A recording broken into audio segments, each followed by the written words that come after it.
some stuff in the depression guide about like this concept of falling behind and how to get past that. So you can do these kinds of things. And then the other thing that I'm going to teach you is a meditation. So the other thing is that comparison is about ego, right? So the other thing is that this person wants to be better than other people. So as long as like you being better than other people is your primary driver, what you do is going to be fundamentally controlled by other people. Do y'all understand this? So we're going to switch gears for a second and kind of like talk about ego for a second. So if your goal is to be a top performer, that means that what you do is determined by the crappiness of the other performers. It has nothing to do with like objective skill in a thing. It's just wanting to be the best. So if I'm motivated by being the best and I'm in a math class with 6-year-olds, I'm not going to learn much math, right? If I want to be the strongest in a class and I'm in a class with 6-year-olds, it's not going to motivate me at all to like work, right? Like I'm not going to work out. I don't need to work out. I'm fighting against 6-year-olds. I'm racing against 6-year-olds. I'm playing basketball against 6-year-olds. Like, so this concept of like ego and wanting to be the best fundamentally causes you to lose control over your life. It's a huge problem because then your perception of like you being the best is ultimately what motivates you. That means it's not internal motivation, it's external motivation. Okay? So then the question is like, how do we get rid of this ego? So the ego is also comparative, things like that. There's stuff in the meditation guide about ahamkar and Vedic psychology. You guys should definitely watch that if this is interesting to you. So what do you do about this? So this is where I'm going to teach you guys about Shoonya. So Shoonya is null, void, or zero. And this is kind of weird. So Shoonya was discovered in India. So historians will sort of credit India with the discovery of zero. But the interesting thing is that zero was not discovered by like mathematicians in India. It was discovered by yogis. So what happened is like yogis like will meditate for a while and they discovered like the concept of nullness, void, or zero, like the absence of things. And the way that they essentially discovered the concept of absence of things is through explorations of their identity. What yogis essentially did is they like sat down and they tried to figure out, who am I? So they noticed, okay, there's this thing called the ego, which likes to compare. So like some of my identity is based on comparison to other people. I'm tall, I'm short. So when people identify with qualities like tall and short, do you guys get that like you can't be tall or short unless other people existed? The whole word tall or the whole word short has within its concept a comparison to something else. You guys get that? So in that way, all of the qualities that we use to describe ourselves are fundamentally comparative. So even concepts like gender, so male or female, like male doesn't mean anything if there is not a female. Female doesn't mean anything if there isn't a male. Finger doesn't mean anything unless there's a toe. Toe doesn't mean anything unless there's a finger. So all of these concepts are comparative by nature. So what the yogis essentially discovered through meditation is that there is a sense of nullness or void, and that this is like a primary quality of existence. And this is where like the meditation stuff gets kind of weird. So if people want to understand like, what is Om? People will say it's the fundamental sound of the universe, or the fundamental vibration of the universe. Like, what on earth does that mean? And this is where things get like kind of really off the rails, is when you do Shoonya meditation, you will see Shoonya in things. It's kind of hard to describe, but like, I would say, there are these big level concepts, which are like, so let me just give you guys an example. So one is like energy. So energy is like a high level concept. Like you can see energy in different places. There's like gravitational potential energy. There is electrical energy. There is like magnetic energy. Like energy is like a big thing, right? It's like a high level concept. And so in that way, Shoonya is another like high level concept. Energy and null are like two very different things. They're not like in the same ballpark at all. So what the yogis essentially figured out is that there's like a set of like basic qualities in the universe. So one is like the energy principle. One is this concept of null or shunya. One is, what's another example of like, oh, another one is duality. So duality is like another example of like a broad level thing that can't be compared to energy, but it's just the fact that like two things exist. And that duality is essentially false. So tall and short is another good example, right? So like you as human beings, we can group the world into like division. Like we can divide things. So we can say that something is tall, something is short, something is red, something is green. This person has black hair, this person is old, young. So our mind divides the world into duality. So duality is like sort of a fundamental quality, not really of the world, but that's a little bit complicated. But do you guys get how like shunya, energy, and duality are like three different buckets that don't really relate to each other? So what the yogis essentially did is discovered these like fundamental different buckets, and there's a limited number of them. So what are all the buckets? All of these buckets became the mantras that they said. So there's like one mantra for energy, there's one mantra for duality, there's one mantra for shunya. These are like fundamental qualities of existence.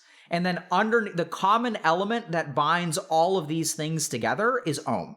And how do you understand that? It's like you do the Shoonya meditation, you do the energy meditation, you do the duality meditation, and then you actually discover, oh, there's like existence threads between all three of these things, right? So like there is some amount of existence in all three of these things. So even if it's duality, even if it's Shoonya, even if it's like energy, there's like something exists. And so that's when people said, oh, that quality of existence is something that we're going to call Om. So that's when people say like Om is the fundamental like vibration of existence. What that literally means is like it's the quality of that which exists. So if someone's saying, I'm so confused, I apologize. I told you we'd go off the rails. So these are things that if you really want to understand, it's not like a logical understanding. It's a like subjective experience that you'll understand. So I'm going to teach you guys a Shoonya meditation. So if you really want to understand this stuff, you have to do this meditation, and then you will start to experience the void, for lack of a better term, okay? And then like once you like experience it, like then you'll get it, right? It's kind of, yeah. Okay.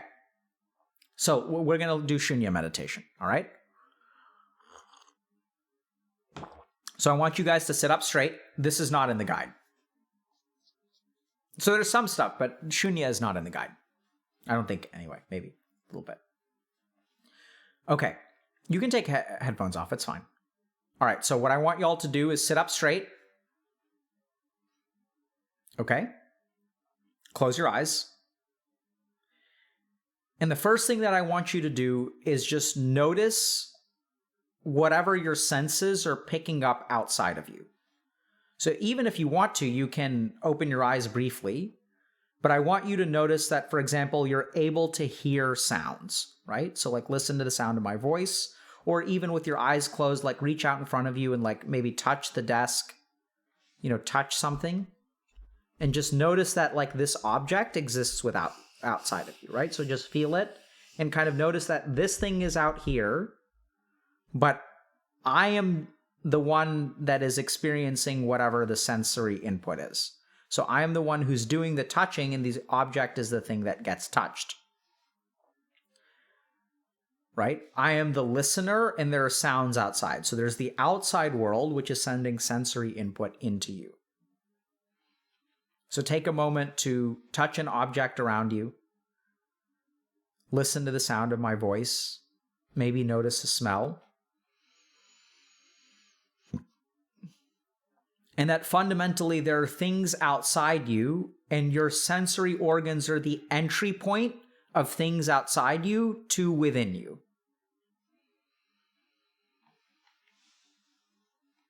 I know it sounds kind of basic, but like recognize that which you touch is not part of you, right? You just have contact with it. The words that you hear are not part of you. You simply have contact with them. And now what we're going to do is focus on the sensory apparatus. So notice that you have ears that are capable of hearing, right? So we're not going to focus on the sound itself or my words, but just the fact that you're able to hear. So where do you do the hearing? What is your experience of hearing? If you're using the sense of touch, as you touch, notice that the sensations that you feel are not the table. You don't actually feel the table. What you feel is you touching the table. That there are tactile sensors within your fingers that will feel pressure and warmth or cold or temperature. And that's not actually the object, it is your perception of the object. And so what I want you to do is push lightly against an object near you. And feel the sensation across your fingers.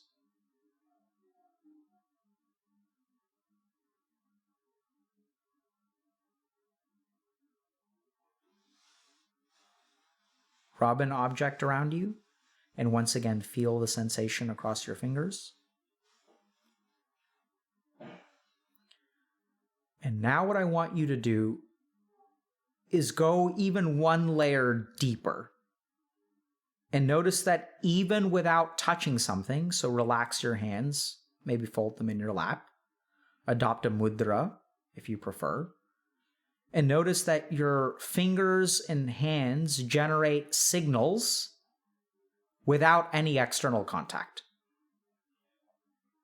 So now we've left the external world completely behind.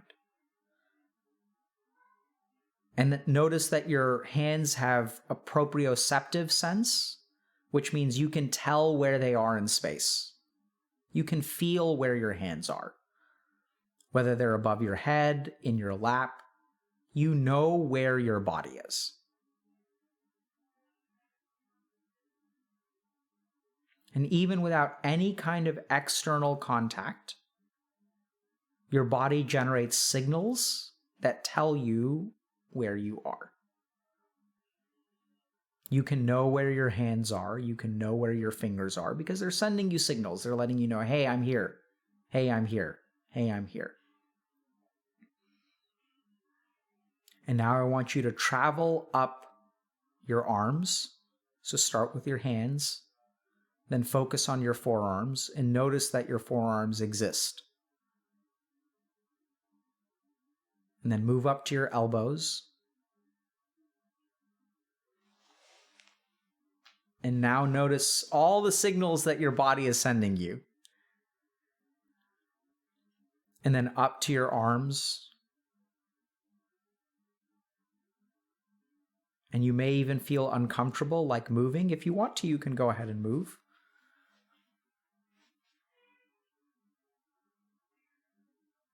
And now up to your shoulders.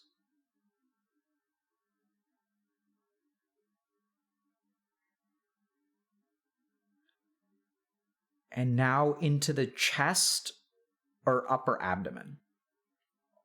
And this is where the practice becomes difficult. So if you are a veteran meditator, this may be accessible to you. If not, you can just practice for this next part. And so notice that the sensations in your body, that there's a black box kind of in the middle of your body, that you may feel hunger or fullness in your stomach. And you may experience like some sensation in the upper chest, around your lungs.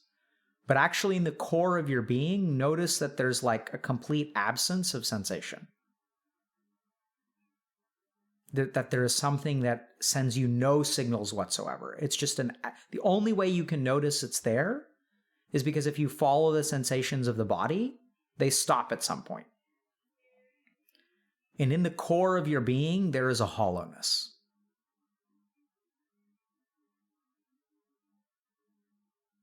And now focus on that point. Focus on that sensation.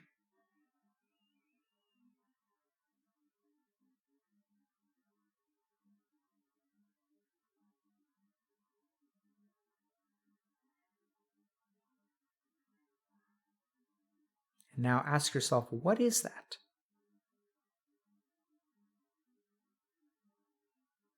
Notice that your body and your mind signal to you that they exist, either through the presence of thoughts or physical sensations. But how is it that you can feel nothing at the core of your being? And meditate upon that thing.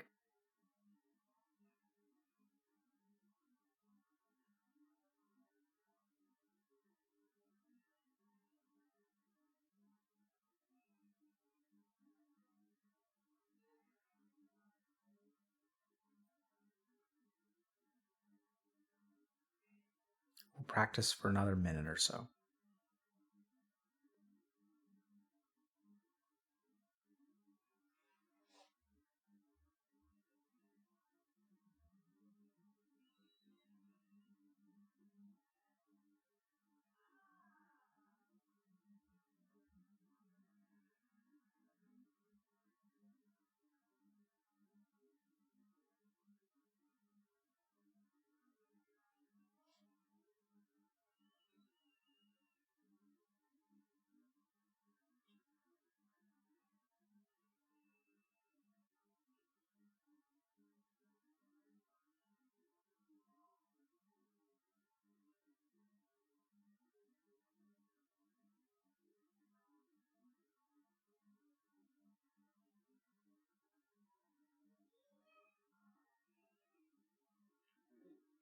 And now externalize your attention again. Start to come out of that place. Return to your body. Go up the chest to the shoulders, arms, elbows, forearms, fingers. Listen to the sound of my voice and notice that the world begins to exist again.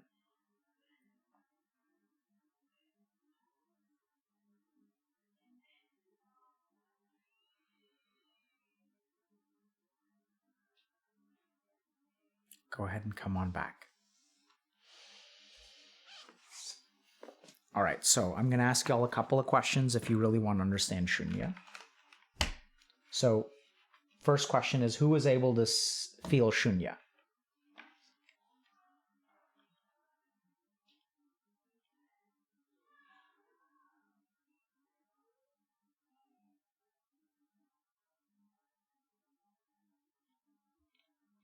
Okay, so it's okay for not everyone to feel it. So now let me ask y'all a question.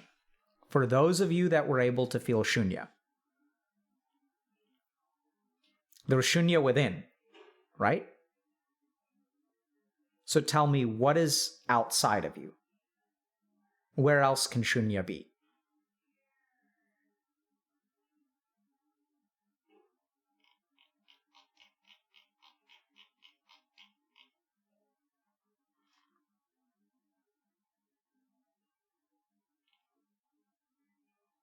Right? So if you understand what Shoonya feels like, you will notice that it is everywhere. So like now you're starting to get it. Because what the yogis essentially discovered, so when they say that reality is false and they call reality Maya or illusion, that is fundamentally, that can be discovered. If you want to understand why reality is an illusion or this concept of Maya, do this Shoonya practice. Because then you'll begin to see, oh shit, none of this crap is real. Right? Because it's Shoonya. It's void. It's null. And then what happens, once you have that realization, everything that bothers you in the world ceases to bother you. It's transformative. And then suddenly, like, these things that used to restrict you, like, oh, like, I want to be the best. Like, the best is not a real thing. It's silly. Right? And so this is how you become free of ahamkar.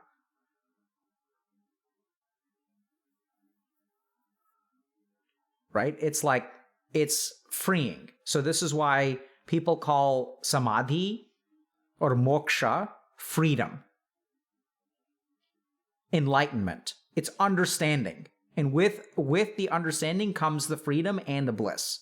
So this is the other weird thing, is that we think about, in logic, happiness, knowledge, and freedom are like 3 dimensions, right? Those are not the same thing. Like freedom and happiness are not part of the same scale. Like they're like 3 qualitatively different things. But moksha is the place where all 3 of these things meet. And if you want to understand that, you do this Shoonya practice. For those of you, I understand it's hard. It's like an advanced practice. But if you like understood that Shoonya is on the outside, you'll begin to see like, oh crap, if it's scary, then you're doing it right. Because what that means is like true freedom and like happiness are like there. You just have to pick them up. But you're not ready to. And so then the question becomes, why aren't you ready to pick it up? What is it that holds you back? If you are scared of embracing Shoonya, what is it that is frightened?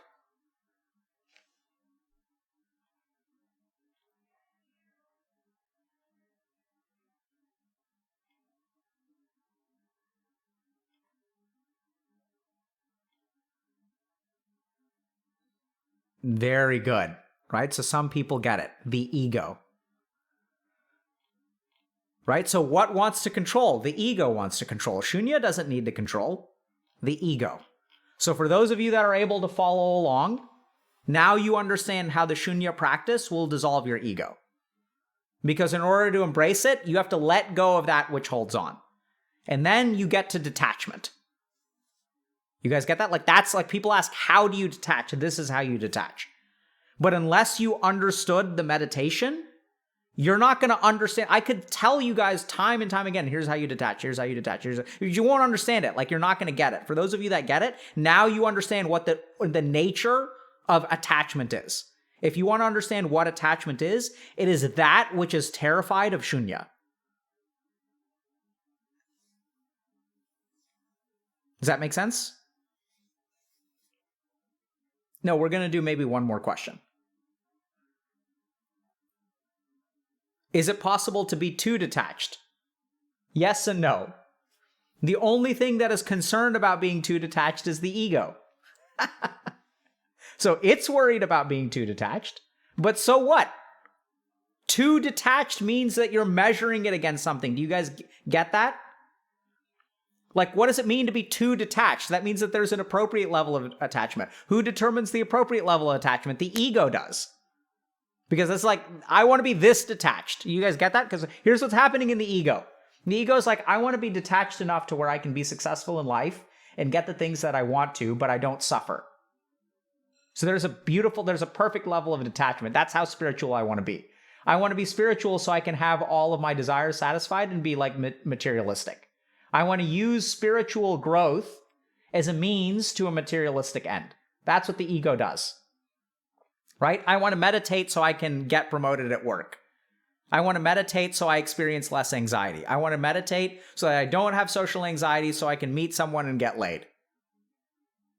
It's all hijacking spirituality for its own materialistic ends. This is why the world is filled with false spirituality now. And the more that people have recognized the value of meditation, the worse this problem has become. The ego isn't cancer. It's just that which shackles us. Right? And so, like, here's the big thing. Are you okay being shackled?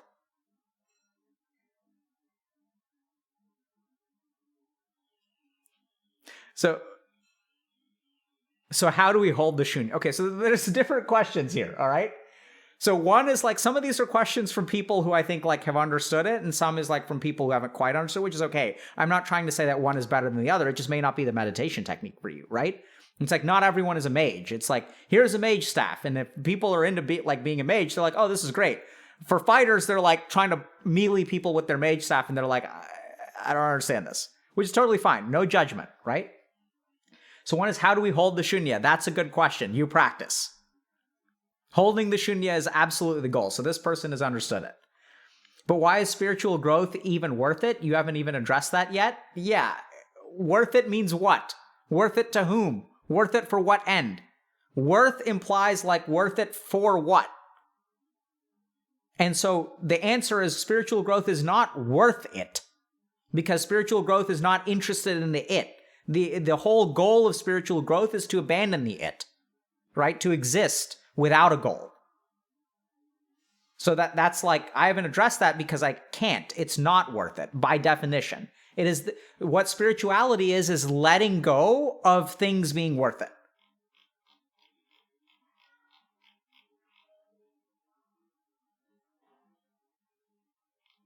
Okay, so now this person is asking, doesn't the ego stop us from getting into situations that will kill us? Absolutely. So now we're going to take a page from science, okay? So ego is a universal experience of all human beings, right? So why is that? It's because the ego has been selected for by evolution. Ego is what helps us survive. So it's absolutely evolutionary. Like, so if we think about, becoming successful in life, you want your ego. Like the truly enlightened baby will never become, well, they'll still become successful. That's another paradox we'll get to in another day. But it is the chase for success that the ego wants, right? And so like there's a reason why it evolved. It evolved because it helps us survive. It has survival utility, but it doesn't have happiness utility. So ego helps us survive, but doesn't make us happy. Because we've evolved to not be happy, we've evolved to survive. And this is the core problem with being a human being in the world today. Is that this body and this brain and this mind are not designed for happiness. They're designed for survival. And everyone is looking for happiness using an instrument that was designed for something else. That's why it's hard. That's why spirituality is something that you have to work towards. Right? Because it's not like, it's like, we're living out of the back of our car. It's not what it was designed for. The car was designed for movement. And here we are trying to use it for something else. So this is the fundamental problem of being human, is that everything within you is designed for survival. It's not designed for contentment or happiness. So now you have to decide, and everyone's going to have to make their own journey and their own decision. Like, what do you want to chase? Do you want to chase the ego? Or do you want to go ahead and let it go? Do you want to embrace Shoonya, or do you want to be successful? And it's a decision that every person has to make. So this is the problem that Buddha had, is he chased, so this is Buddha's conclusion, is that you can chase success as much as you want to, but it's never going to get you anywhere. Because he rose to the top, right? He was like a king and powerful and respected and lucky and wealthy. And he was like, I'm still unhappy. And so he decided to choose happiness. Not everyone has to choose happiness. Some people choose power. Totally fine. It's your choice. You decide. What is the purpose of the ego? The ego is a huge survival benefit. Right? It's like very, very helpful that way. Why not both? Yeah, you could try to do both. Can you choose both? Sure. There's not, the real answer is that it's not really a choice. It's like, even that is like, it's hard to describe, but like, it's shunya, right? It's all nothing. So there's no both. There's neither.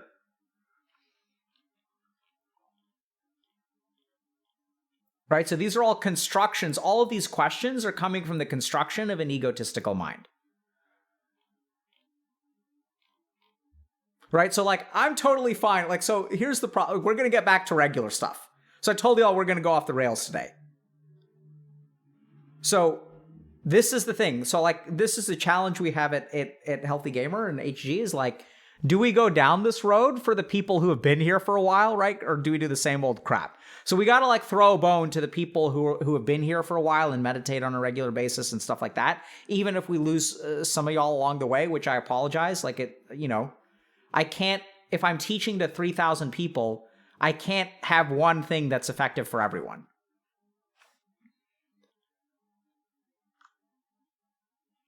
Right? So this is some cult level stuff. So what I would love to do is like, these are the kinds of things that ideally are not taught on stream, but like if we ever do like a retreat, right? Some real cult stuff, like we'll have like, ideally we'd have a retreat for